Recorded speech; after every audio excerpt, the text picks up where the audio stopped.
린샤오진의 중국 쇼트트랙 국가대표 자격이 회복되면서 현지에서 황대현을 향한 루머가 확산되고 있습니다.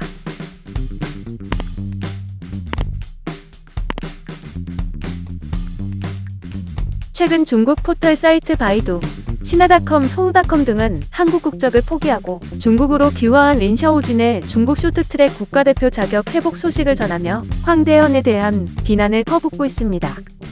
현지 매체들은 일제히 한국 국적을 포기하고 중국으로 귀화한 린샤오진이 국제올림픽위원회 주간대회에서 종목별 세계연맹 공인 및 주간대회 참가 3년이 지나야 다른 나라를 대표할 수 있다는 규정이 풀리면서 중국 대표팀 복귀가 가능해졌다고 전했습니다. 그러자 한 중국 네티즌은 비열하고 뻔뻔한 황대현이 린샤오진의 기량이 더 좋자 성희롱 사건을 일으켜 한국 대표팀에서 린샤오진을 몰아냈다고 주장했습니다. 해당 글은 바이두 인기글에 올랐습니다.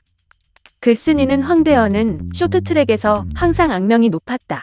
대회에서 종종 악의적인 파울을 범했다며 황대현은 개인적으로 성격도 좋지 않아 여성 선수들을 성희롱하기도 했다. 린샤오진이 황대현의 바지를 벗기게 된 건 바로 그런 이유라고 주장했는데요. 이어 황대현은 린샤오진을 제거하기 위해 법정 다툼까지 가게 됐다며 린샤오진은 결백했지만 한국 빙상연맹과 네티즌들에게 실망하며 중국으로 오게 된 것이라고 덧붙였습니다. 그러면서 중국을 위한 것이든 자신의 개인적인 복수든 린샤오진은 우승을 차지하게 될 것이라고 4월 열릴 세계선수권에 대한 기대감을 드러냈습니다. 이 같은 글이 현지에서 확산되면서 황대현 선수에 대한 악의적 루머가 양산되고 있는 상황입니다.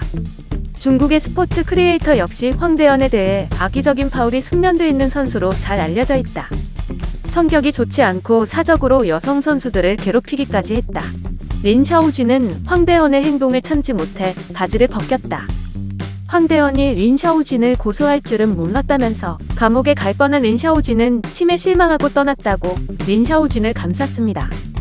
그러자 중국 현지 매체들은 해당 내용을 앞다퉈 다뤘습니다. 매체들은 린샤오진에게 복수의 길이 시작됐다면서 황대현을 직접적으로 언급했습니다.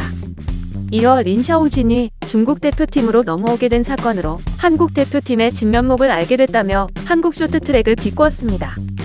한편 린샤오진과 황대현은 과거 나란히 태극마크를 달고 빙판 위에 섰던 선후배 사이인데요. 하지만 2019년 6월 진천 선수촌에서 훈련 도중 린샤오진이 황대현의 바지를 내려 성희롱 논란에 휩싸인 바 있습니다. 이로써 린샤오진은 대한빙상경기연맹으로부터 자격정지 1년 징계를 받았고 법원 1심에서 벌금 300만 원을 선고받았습니다. 항소심에서 무죄를 선고받았지만 그는 징계기간을 모두 채우지 않은 채 중국 귀화를 선택했습니다. 그러나 IOC의 세계연맹 공인 및 주간대회 참가 3년이 지나야 다른 나라를 대표할 수 있다는 규정에 따라 2022 베이징 동계올림픽에 중국 대표로서 참가할 수 없었습니다. 이후 2018 평창 동계올림픽 참가로부터 3년이 지나 중국 대표팀으로 합류하게 된 린샤오진은 오는 4월 2022 세계 쇼트트랙 선수권 대회에 출전, 중국 대표팀 데뷔전을 치를 것으로 보입니다. 영상을 시청해주셔서 감사합니다. 여러분의 좋아요, 구독은 큰 힘이 됩니다. 지금까지 뉴스킹이었습니다.